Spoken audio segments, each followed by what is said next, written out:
My name is Fatima Lotfi Rice. I've been painting since I was 14. I use acrylic oil, wax, carbon, pencil.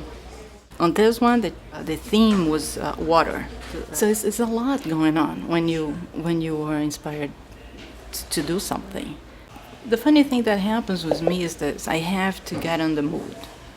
I don't know if everybody has to do that or not, but sometimes it's almost like I'm open for everything, and then I kind of go closing and closing and closing until I focus on something. But I do a lot of research too. I immerse on that problem for days until I begin something. It's almost like I wake up and I'm thinking about that, I'm here and I'm thinking about that, and whatever people talk to me, I relate with that. It's so funny. It's not a formula or anything like that. Every time is different. Sometimes I put the canvas on the ground and I step on that and I just let it get very dirty, or I drop coffee, or you know what I mean. It's instant. It's whatever you need to open, or it will be very systematic. I'm pretty sure people do painting, do art like that too. For me, it doesn't work like this. I try to get reasons to do something, and always something happens. It's funny. I read that, Andy Warhol. I guess if he didn't have so many people around him asking him to do something, maybe he would not have done so much. Yeah, so that was his inspiration, was that people. So everyone has some inspiration. It's always something happening, If you keep open, you'll find something. Grace Kurth, I'm the Associate Course Director for DAT, Design and Art Theory. All of my life I've been creating art in one form or another. I like to paint, but lately I don't have any time. And when I have time, I actually create a lot of assemblage art, which is currently on exhibit downtown. I love to learn about metaphysical thought. Often, many times I'll be inspired by a concept or a thought, just driving around, going through one of my muses and seeing that manifest itself. I could be caught in a red light and a word will trigger my imagination. And then I'll go home and I'll start to experiment with anything that I have available to make that into a reality.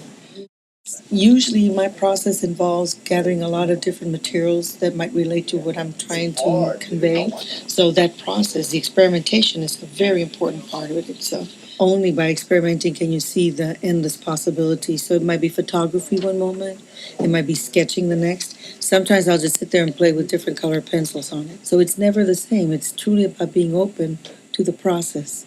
But if you don't give yourself permission to explore outside of the parameters that you're fixed on, then you could never see what it could be. You're only seeing what it already is. Usually one of the best things to do is to just sit back and contemplate.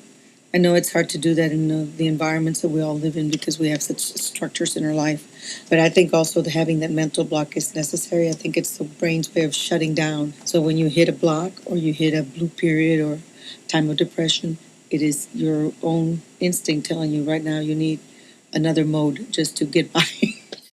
Talk to as many people as possible, experience as many things as possible. If you choose to live a life that is really full, you would be open-minded to everything that comes to you and see it more as a film that you're watching.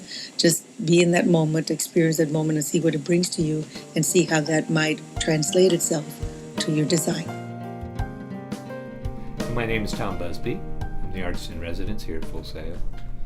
I think I've been painting since I was probably 10, 11, 12. And we lived in Italy, and I saw oil paintings and very famous artists, and like Michelangelo went to the Sistine Chapel and stuff. When I start my paintings, it's a very spontaneous sort of Zen type of thing where I don't think too much about what I'm doing, and I just sort of go and work. It's a dance.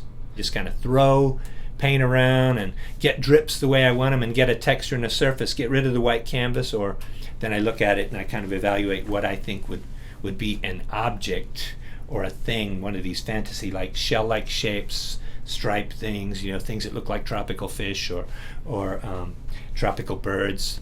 I lift from those things. I don't paint a fish, a bird. I paint things that have qualities. I don't like things that are sequential. And I found that I've kind of, in what I'm doing, in exploring within these certain boundaries, it has become, to a degree, predictable. So every once in a while, it's like, well, damn, I'm going up on the roof to throw a paint balloon. I've got to do something that kind of puts a little twist. Now, I want a consistent body of work, so I can't go way off the deep end. So there are things that are holding me back to this kind of conservative approach. So my creative process is really struggling not to become too enveloped in my creative process. And if I'm stuck, I don't necessarily go and try to new technique or something. I may go for a walk or take a trip. Like I said in the beginning, what are the cues that make me want to make statements in color? Life is a painting. Life is full of colors. Not all of them are beautiful colors, but hopefully the juxtaposition and the way the colors are arranged at some point will end up making a beautiful picture. And I think that people have to go out and they have to find those things that are unusual and that kind of get them excited. So everyone has some inspiration. There's always something happening, If you keep open, you'll find something. Just be in that moment, experience that moment, and see what it brings to you, and see how that might translate itself to your design. So my creative process is really struggling not to become too enveloped in my creative process.